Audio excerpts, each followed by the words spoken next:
Today we're going to look at the new Sukup software.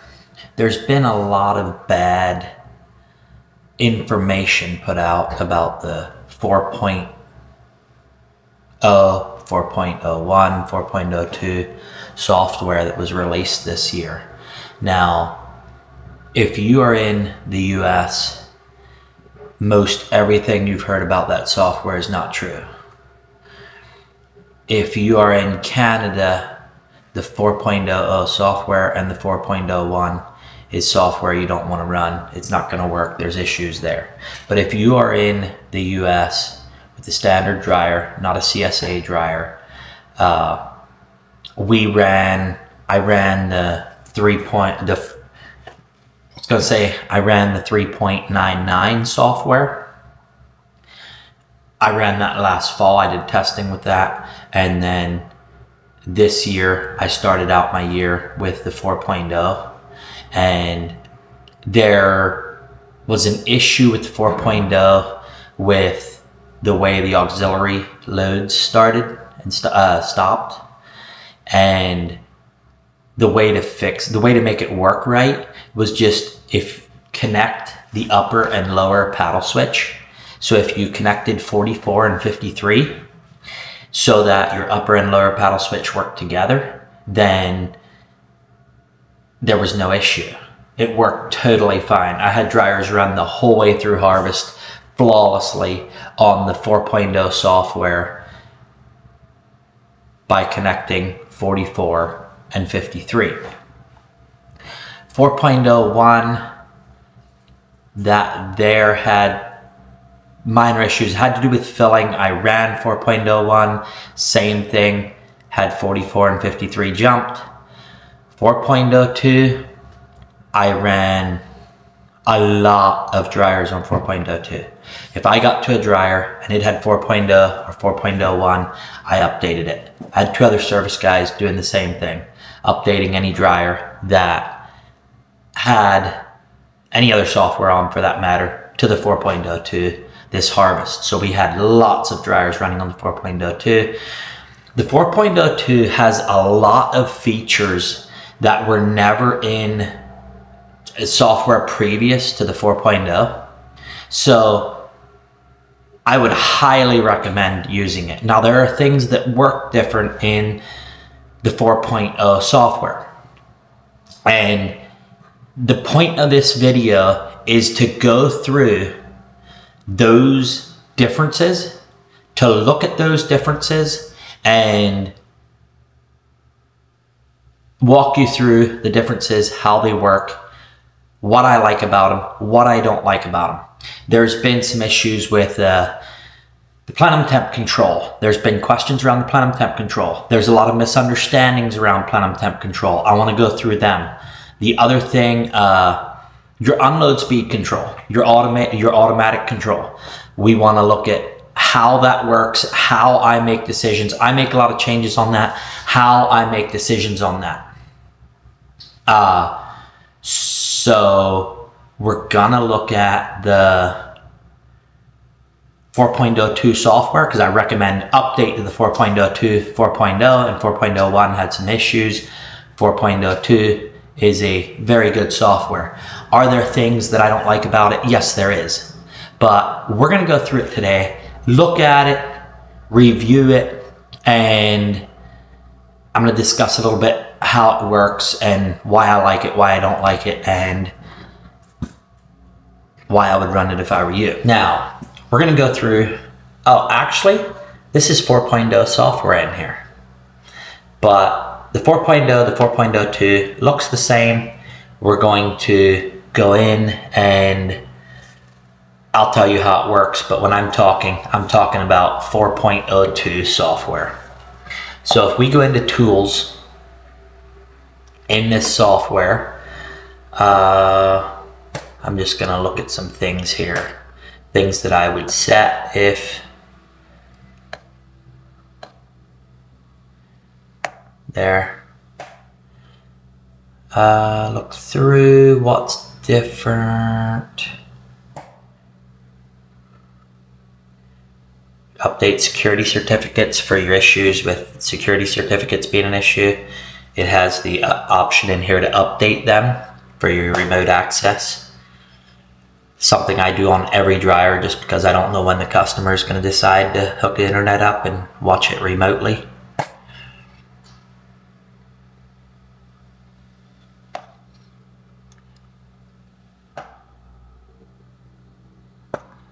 Update tools, we always disable Windows Update. Okay, now we're going to go to settings. This is where we're going to look at a lot of what's going on. Now, to go into what I'm going to go into, we're going to turn on admin settings. So if you do not have admin settings turned on, you are not going to have the options in your menu that we are going to be looking at, some of them. So if we look at load settings, we have our fill switch delay timers. This is something, this delay on. If you have an auger top, there's a blue exclamation point here. If you have an auger top, do not put these above 1. From my experience, the upper one should be at 0. Because at 1, it'll jam the paddle up against, depending on how fast you're feeding the dryer, and it will cause problems. So I put these to 0 on my dryers. Like when that trips, you want your fill to stop. Now, you have the off delay. This is very nice. We didn't used to have this in older software. We didn't used to have any settings for the fill switch. I put an 8-second in there if I have a level auger on top of my dryer. If you have a gravity fill, I'll put a 15-second on delay just to let the fill run longer when loading the dryer to get that gravity fill packed right full of grain. So this is how I'll set it on a level auger top. And this is how I'll set it if I'm running if I'm running a gravity fill with an elevator, I'll run it like this. But if I'm running a level auger, or if I'm filling it with an auger or double run, then you want to be careful on your on delay, or you can plug things. And if you're doing a level auger, I just do 8 seconds here instead of 15. Now, load delay. The load delay does not work properly in this software. So this load system delay, the on delay works, but the problem with the on delay is if you are running it in manual, you're starting your dryer in manual, and you turn the load on, if you have an on delay in here, it's going to wait that time before it starts. Whether you're turning it on or whether it just drops off the switch, the load will always wait that on delay. The off delay only works for the cross auger if you have it, the load, and aux 1. Aux 2 stops right away no matter what this off delay is. So the load system delay, I do not like that at all. I try not to use that at all. I don't like that because it does not work the way I think it should work. Now, there might be a reason for the way they programmed it, but I don't like the way it works, so I don't use it.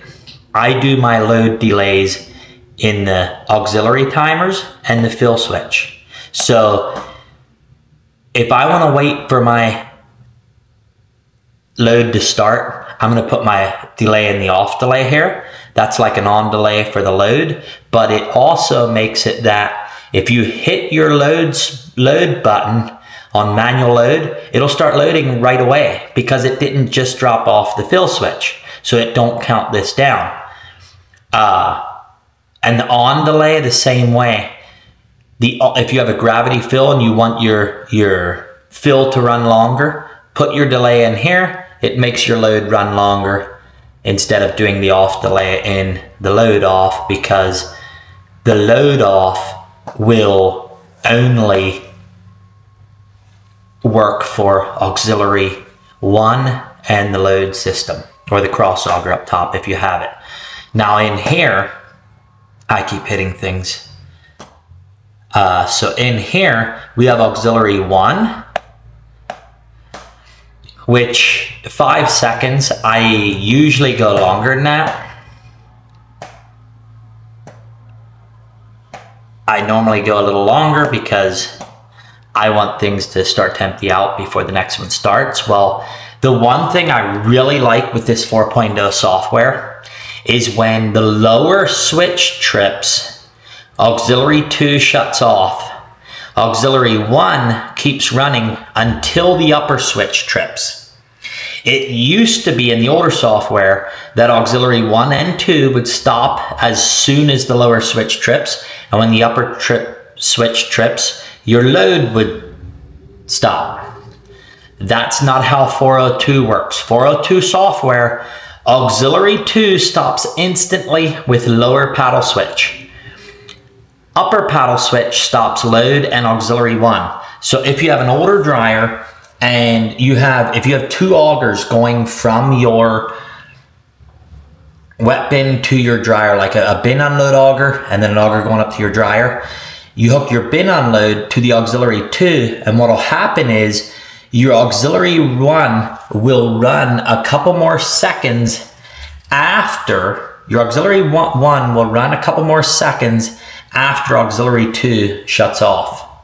So I really like that. It helps to get things cleaned out. So I've actually been to dryers where I had the 1 load auger hooked to 1 and nothing hooked to 2, and I switched that because I want my actual fill augers stopping as soon as the bottom switch trips so it can empty out some. So especially if you're going through an elevator, you want your auger feeding the elevator on 2, that way it stops ahead of time. The other thing I really like, if you have an auger feeding an elevator and an elevator feeding the dryer, if you run your elevator on auxiliary 1 and the auger feeding it on auxiliary 2, what you do is you go in here at auxiliary 1 and you can say, I want my off delay for 600 seconds would be 10 minutes. So you would set this at 900 seconds. 900 or, yeah, 900 seconds. That's what it is. So you set that at 900, so you got 15 minutes. So if you have your elevator hooked to auxiliary 1, you can have your off delay for 900. You don't need to put a separate off delay timer in your auxiliary box. I do this, and this is very, very handy. It's very handy that this is put in here, but there's a blue exclamation point here. There is a warning here. Read the writing. You need to turn off this instantly if this is like an auger feeding the dryer. Like, you cannot have an off delay in here if you, depending on the equipment. This is for if you have an elevator feeding the dryer and an auger feeding that elevator. But it's very handy. Just make sure you know the warnings. I love the off delays on the auxiliaries. So if your receiving is also filling your grain dryer, so it's flood filling it, then you want to turn this off and just disable that. I like this switch. This switch is I like this fault, but there are times the fill timer needs to be turned off if you plug fill or flood fill from your wet receiving. Wet time, auto wet grain timer. This is for how long the loading runs. And that's something you need to shut the dryer off when it's out of wet grain. Okay, load settings, we're gonna go to fan heat now. Now, with looking at fan heat, we have fan start delay timer, if you have a multi-fan dryer, 5 seconds is really short. I run most of my dryers with soft starts if they're multi-fan. 5 seconds is too short. If you got soft starts, you want to see at least a 15-second delay between your fan startups. That way, everything, if you have soft starts on your dryer and you put 15-second delay, you go into your auto starts where it automatically starts everything, and everything starts so smooth, so smooth. Fan shutdown delay timer in your 302 software and 302, 301, 300. Fan shutdown delay timer did not work properly. If you showed up before the time was up and you stopped the time, it would put your PLC into an unusable state, and you had to power off the PLC and power it back on again. On this 402, the fan shutdown delay timer works exactly like it's supposed to work. I always put a minimum of 3 minutes in my fan shutdown. If my dryer shuts down, I want it to cool the plenums down. Depending on your dryer, you should have 5 minutes in there, or a different number. 3 minutes is my minimum for the smallest of dryers. Air switch settings, we let that go. That's good from factory.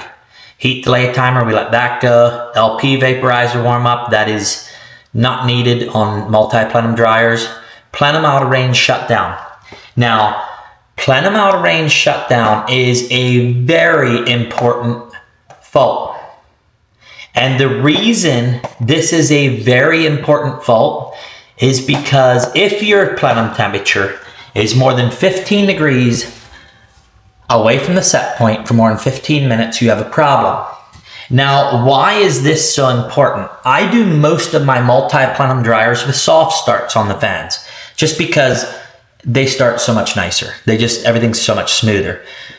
If your soft start gets a phase out of balance fault or some sort of fault like that, it is going to shut down, and your touchscreen is going to lose, your PLC is going to lose fan confirmation. When it loses fan confirmation, it's going to turn off the burner, but it's not going to give a fault.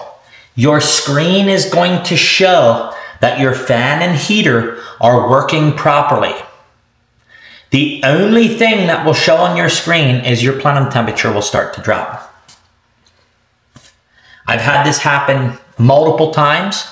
This is not an uncommon issue. It's becoming more and more common with, I have a couple dryers a year where they're shutting down on phase imbalance because the electric company's providing is out of balance. So, or they got bad transformers, or it's a whole range of issues, but we have phase imbalance issues. So I will have a soft start kick out and a customer call me and say, my dryer keeps shutting down, plenum out of range. And when your dryer starts shutting down on plenum out of range, when you have it set for 15 degrees on 15 minutes, there's an issue. So it's very common. So this here needs to be, there's two reasons for having this plenum out of range turned on.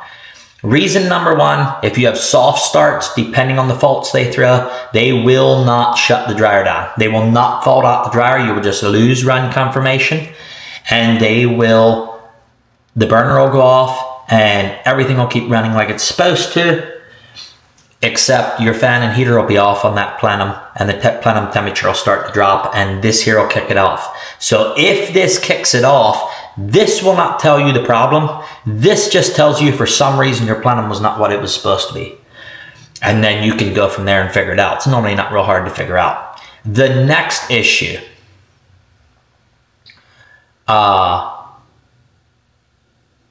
if it's a cold fall, I've had falls where we're drying corn in 10 degree weather, 15 degree weather, and you're drying overnight and your propane tank gets low, and you have a good sized dryer and your propane tank gets low, and there's still enough pressure there to keep the burner burning, but there's not enough pressure to keep the plenum up to temp. And your plenum temperature starts dropping, even though your gas valves are wide open.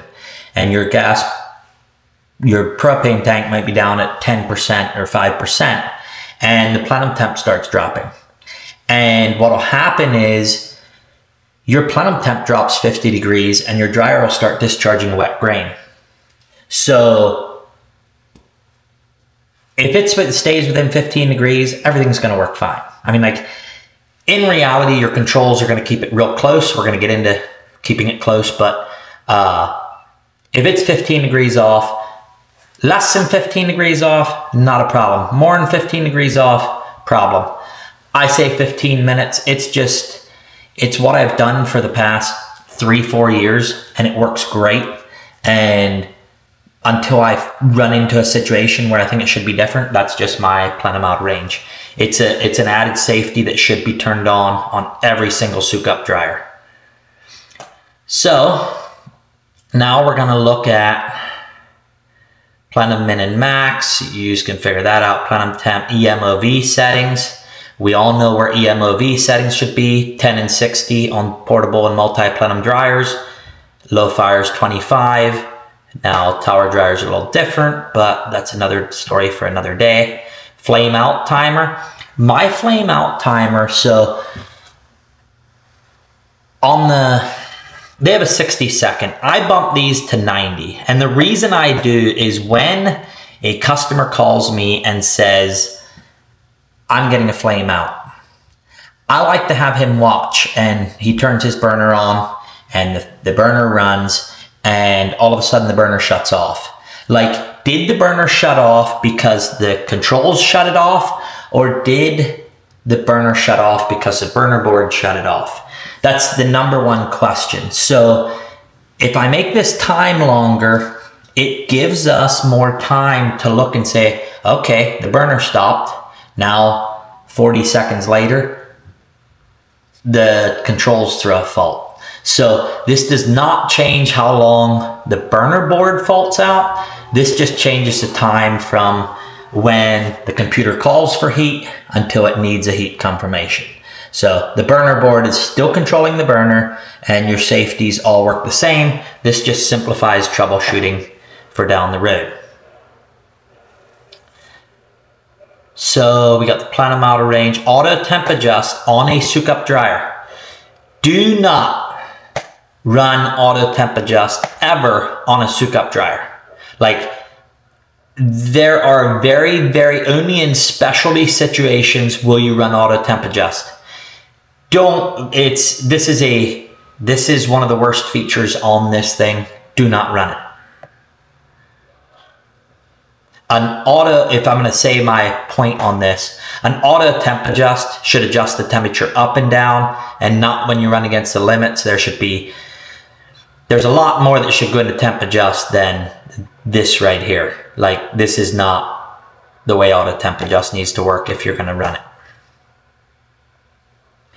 So we have our low temp option, so you can run your Sukup dryer down to 90 degrees. You have your high temp option, so you can run it to 240 degrees. Now,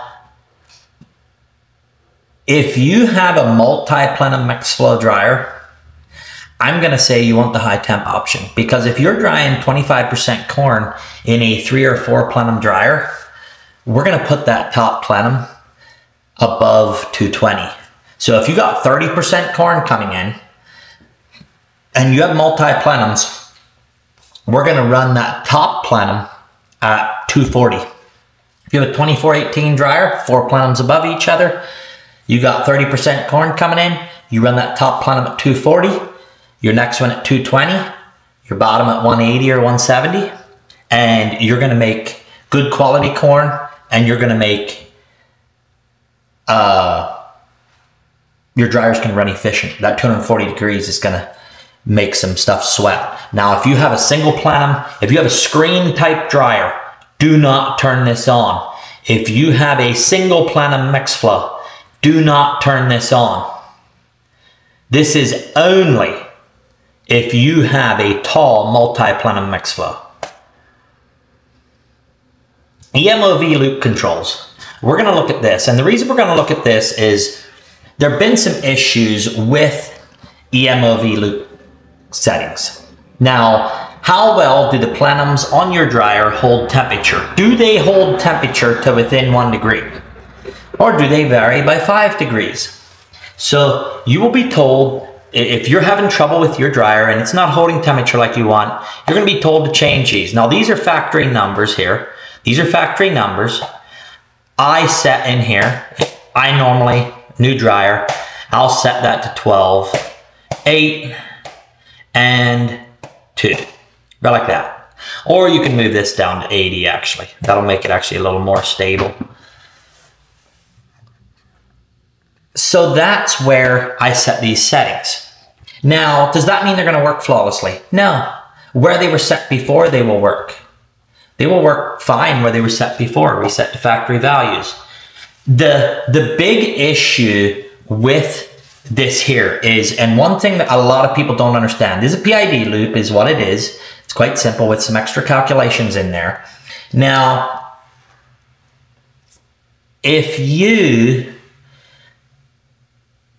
to get this set flawlessly, so this works perfectly, there's a couple questions. What are you running for a gas pressure on your burners? So if you open your mod valve the whole way, what does your gas pressure go to? Does it go to 15? Does it go to 20? Does it go to 30? Because depending on what your gas pressure is at 60% mod valve, depends on how this is going to work. You can't put a number in here and have it work flawlessly for a 30-pound max pressure or a 15-pound max pressure. Going to work totally different in a 15-pound versus a 30-pound. If you have a 30-pound max pressure and you run this, you're going to over temp every time you start up. It's not going to work. If you have a 15-pound, this is going to work good. So you can get upset at the engineers and say, well, they need to get these software right. My question is, how do you calibrate your mod valves? You might say, well, they should be done from factory. Okay, let me ask again. How do you calibrate your mod valves? What pressure is your max pressure? Where I'm at, I want 25 pounds to 30 pounds on my max pressure. I want pressure. 30 is a little on the high side, 25 is really beautiful. Because if it's 5 degrees outside and we're trying to run a 20, if it's 5 degrees outside and we're trying to run a 220 plenum or a 230 plenum, we need gas. We need a real gas flow. So what we set these at, I can set them, make them work flawlessly. I can stand at your dryer and adjust them and make them work good. But at the end of the day, it is going to vary depending on what your gas pressure is on your mod valve. So lower, if you're having trouble with your dryer, just simple thing. If you're having trouble with your plenum temp holding temperature, lower your gas pressure. 9 times out of 10, lowering your gas pressure will fix your plenum holding temperature.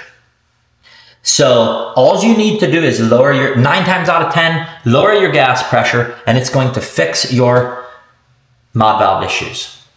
So that's the majority of the people. It's a low percentage of people that run these dryers that actually need a 25 or 30% mod valve and actually need to fine tune this so it does not over temp on startup, but yet does a pretty good job of holding temp. Myself, my thought is if your plenum temperature is within 5 degrees of your set point, it is doing better than most other dryers. It's not perfect, not by any means, but what is 5 degrees? It don't mean anything, let's be honest.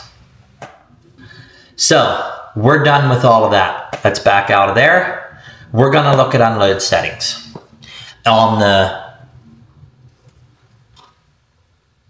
mixed flow dryer, on the portable dryer, so if you have a screen type dryer, like just a portable dryer, you're gonna go to reaction gain. You're gonna set the temperature gain at 80. whoops, set the temperature gain at 80. That's all you're gonna do. That will work flawlessly.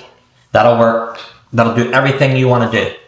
Unload delay, you wanna clean out your auger unload and have it clean out the takeaway equipment. Set your off delay. On an auger unload dryer, whoops, on an auger unload dryer, I'll normally, like if it's got an auger then going from there up to the peak of the bin, I'll normally have the off delay like at 60 seconds. It's fairly common on a auger unload. Then you can adjust that as, depending how much you want your auger rattling. I'll start with that. Now, if you are running a mixed flow dryer, so mixed flows are one of the hardest dryers to get to work correctly in auto. So we're gonna look at the mixed flow settings. And if you're running a mixed flow, you're gonna loop controls here. And we have these settings, 80 moisture, 80 temperature, 900 reset, 900 derivative, and 1800 lag rate. So the temperature, the gain isn't, I mean, it's gonna change it a little on how it reacts, but changing the gain 20 just doesn't do that much. For starts on a mixed flow dryer, I'm gonna put this to like 125 to 135, somewhere in there. That's gonna really affect the way it changes. There's also, I got dryers running right like this.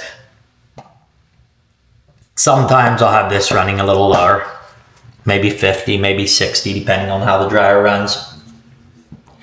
And then I also have dryers running like this.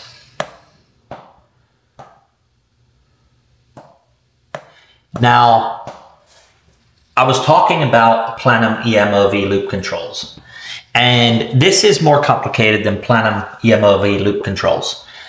Every dryer is going to work slightly different, and the problem is at least half the time when people want their dryer to make decisions faster, their dryer is actually making decisions so fast that it's chasing its tail. And making them change faster will only multiply the problem that they have.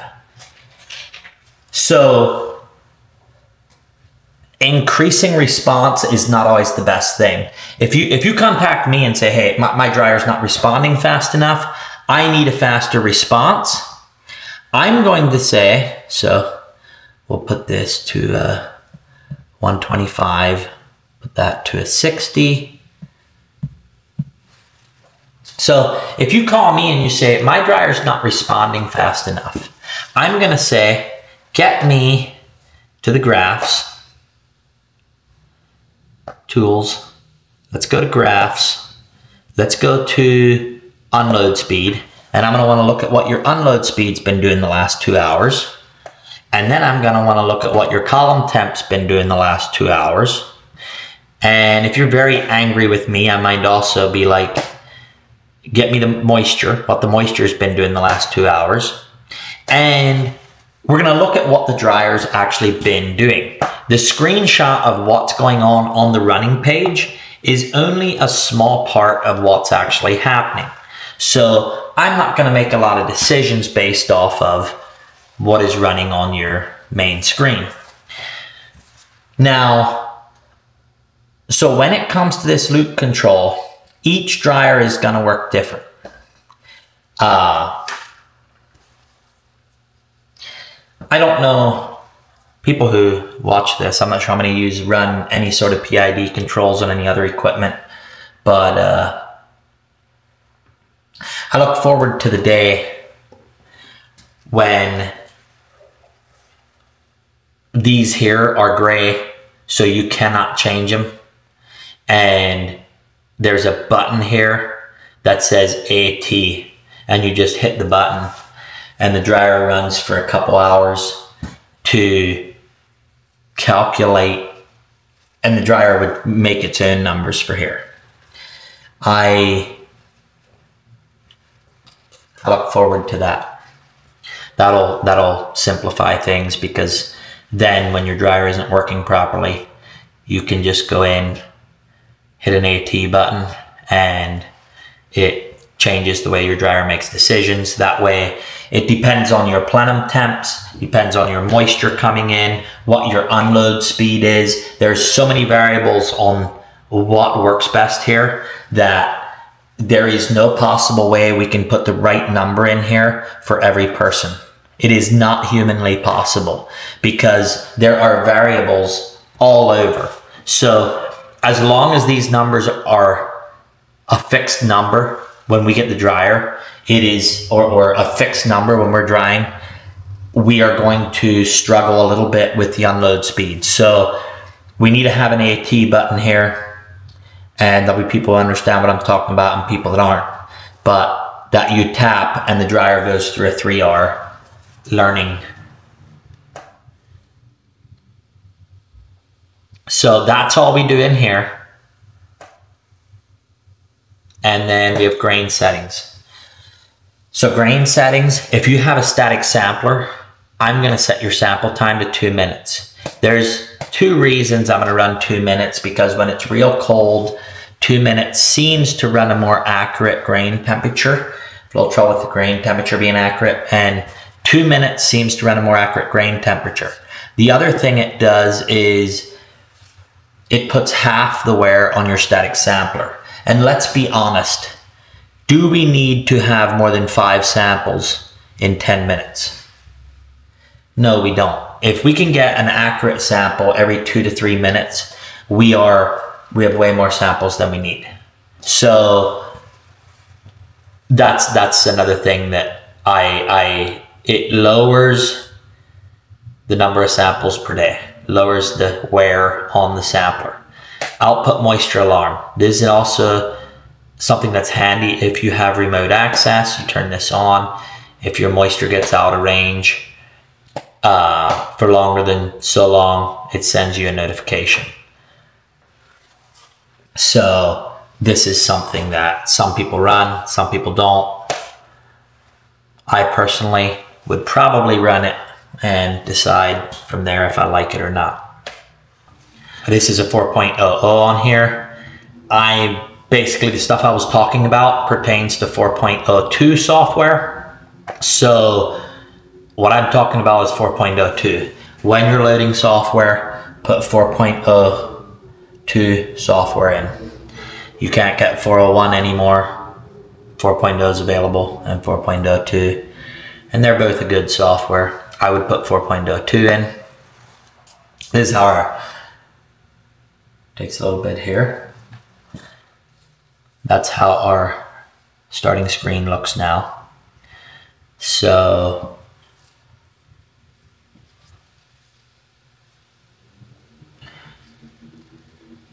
that's shows that the nice thing is on this running screen. So on this new running screen, there's something interesting. I really like it. There's certain things here that I like and certain things that I don't like. This here, this is a real-time temperature. If you tap on here to edit and we turn on fan and heat, this number here is a averaged plenum temperature. Averaged in the 4.02. And so that number don't tell me anything. This number here is real time. It matches the number in here. Whoops, plenum diagnostics. It matches the number in here. I really like the way that works. I really like that real time. The unload speed is real time. I wish this plenum temperature ran real time. While I'm discussing this software, the new remote access software is, well, we're not even going to get into that. You'll realize why I'm not interested, but I'm not getting into remote access today. This being real time is really nice. That is averaged. That's terrible because your unload speed makes changes. You can't see what's going on here because this is average, this is real time, and you end up with standing here arguing with the touchscreen because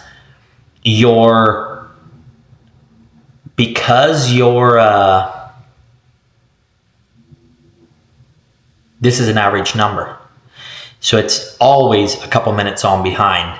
And this here is real time, making decisions off of real time. So it would really be nice, like with their moisture, you have your average moisture, which is nice, and you have your last sample.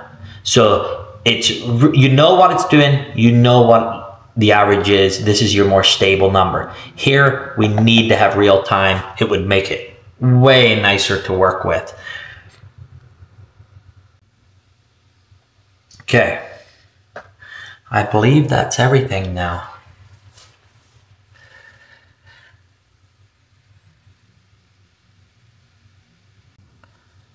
I believe that's a wrap on the 402 software. If you run into any trouble, give me a holler, because I have hundreds of hours run on this software and I've really liked the way it operates.